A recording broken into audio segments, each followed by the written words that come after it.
नमस्कार दोस्तों, एक बार फिर से स्वागत है आपका सुखद सफ़र के एक और हिस्टोरिकल और इंटरेस्टिंग वीडियो में। आज के इस वीडियो में मैं आप लोगों को मध्य प्रदेश के खजुराहो मंदिरों का पूरा इतिहास बताऊंगा।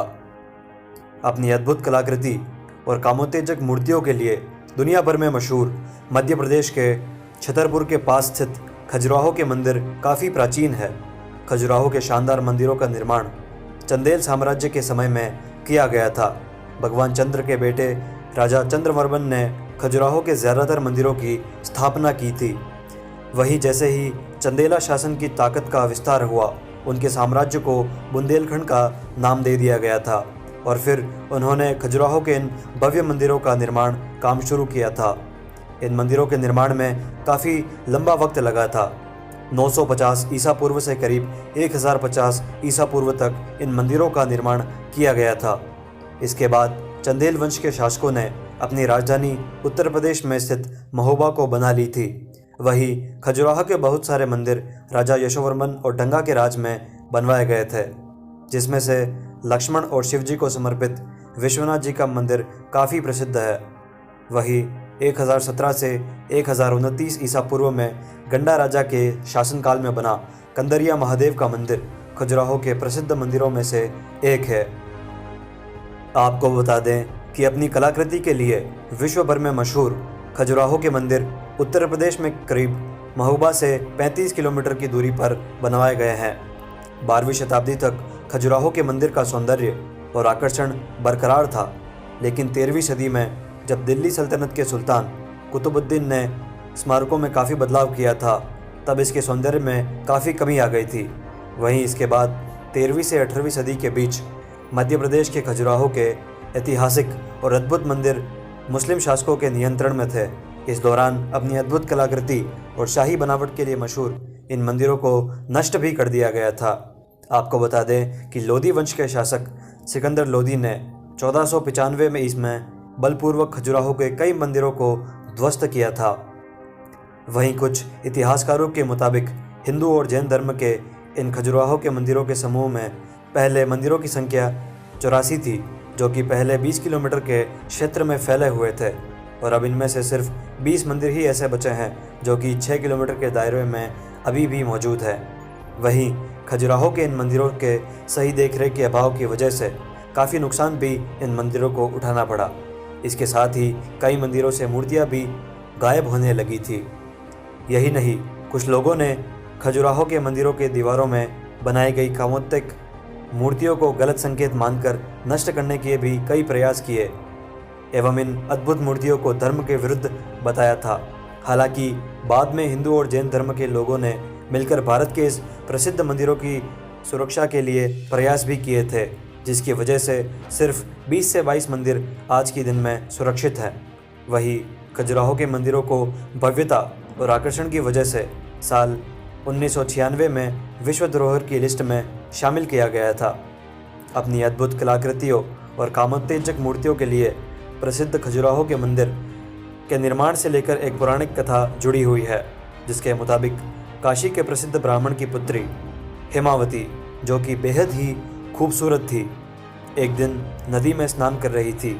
तभी चंद्रदेव यानी कि चंद्रमा की नज़र उन पर पड़ी और वे उनकी खूबसूरती को देखकर उन पर लट्टू हो गए और हेमवती को अपना बनाने की ज़िद में वे वेश बदल कर उनके पास आए और उन्होंने हेमवती का अपहरण कर लिया, जिसके बाद दोनों को एक दूसरे से प्रेम हो गया और फिर दोनों को चंद्रवर्मन नाम का एक बेटा हुआ, जो कि बाद में एक वीर शासक बना और उसने चंदेल वंश की नींव रखी। हेमवती ने चंद्रवर्मन का पालन पोषण जंगलों में किया था। वह अपने पुत्र को एक ऐसे शासक के रूप में देखना चाहती थी जिसके कामों से उसका सिर गर्व से ऊंचा हो। वही अपनी माता की इच्छानुसार चंद्रवर्मन एक साहसी और तेजस्वी राजा बना, जिसने मध्य प्रदेश के छतरपुर के पास स्थित खजुराहो में 84 बेहद खूबसूरत और भव्य मंदिरों का निर्माण करवाया, जो कि अपने आकर्षण की वजह से आज पूरे विश्व भर में प्रसिद्ध हैं। खजुराहो के मंदिर की अद्भुत कलाकृतियाँ अपने आप में अनूठी और अद्वितीय है। वहीं इन मंदिरों के दीवार पर बनाई गई कुछ कामोत्तेजक कलाकृतियाँ काफ़ी शानदार है, जिसकी वजह से खजुराहो के मंदिर प्रमुख पर्यटन स्थल में भी शामिल किए गए हैं, जिसे देखने के लिए दुनिया के लोग कोने कोने से आते हैं। अपनी अद्भुत कलाकृतियों और कामोत्तेजक मूर्तियों के लिए प्रसिद्ध खजुराहो में इन बेहद शानदार मंदिरों का निर्माण चंदेला साम्राज्य के समय 950 और 1050 ईस्वी के बीच में राजा चंद्रवर्मन ने करवाया था। यहाँ हिंदू और जैन धर्म के मंदिरों का समूह है। खजुराहो के मंदिरों में महादेव जी को समर्पित एक कंदरिया महादेव जी का मंदिर सबसे ज़्यादा प्रसिद्ध है। खजुराहो के मंदिर अपनी भव्यता और सुंदर कलाकृतियाँ एवं मनमोहक कामोत्तेजक मूर्तिकला की वजह से विश्व भर में काफ़ी मशहूर है। इन प्राचीनतम मंदिर की सुंदर कलाकृतियाँ दुनिया के सबसे खूबसूरत कलाकृतियों में शुमार है, जो कि कला प्रेमियों का ध्यान अपनी तरफ आकर्षित करती है। खजुराहो के मंदिर में दीवारों पर बनी इन मूर्तियों की बेहतरीन कारीगरी और नक्काशी की हर कोई तारीफ करता है। खजुराहो के मंदिर में बनी कामोत्तेजक मूर्तियाँ इसकी प्रमुख विशेषता है और इन आकर्षक मूर्तियों के द्वारा जो कामुक कला के अलग अलग आसन प्रदर्शित किए गए हैं, लेकिन फिर भी यह प्रतिमाएं अश्लील प्रतीत नहीं होती।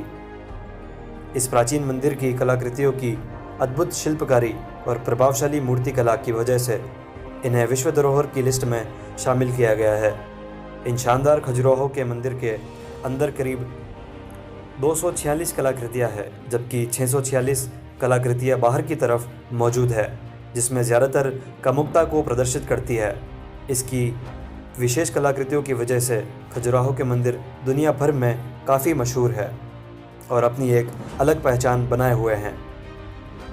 कुछ इतिहासकार और विद्वान यहाँ कामोत्तेजक प्रतिमाएं बनाए जाने के पीछे यह तर्क देते हैं कि यहाँ बेहद प्राचीन समय में कामुकता का अभ्यास किया जाता था, जबकि कुछ इतिहासकारों ने चंदेला साम्राज्य के समय में बनाए गए इन भव्य मंदिरों की दीवारों पर बनी कामोत्तेजक कलाकृतियों को हिंदू परंपरा का एक हिस्सा बताया है, जो कि मानव शरीर के लिए बेहद ही ज़्यादा ज़रूरी है। असाधारण प्रतिभा वाले कारीगरों ने चंदेला साम्राज्य के समय में इन मूर्तियों को अद्भुत स्वरूप दिया था। वहीं खजुराहो के ज़्यादातर मंदिर हिंदू और जैन धर्म को प्रदर्शित करते हैं। मध्यकाल में खजुराहो के मंदिर भारतीय स्थापत्य और वास्तुकला के नायाब व उत्कृष्ट नमूने हैं। तो दोस्तों, हमें कमेंट करके ज़रूर बताएं कि आपको ये वीडियो कैसी लगी। साथ ही आगे भी इसी प्रकार की वीडियोस देखते रहने के लिए हमारे YouTube चैनल सुखद सफ़र को सब्सक्राइब करें। धन्यवाद।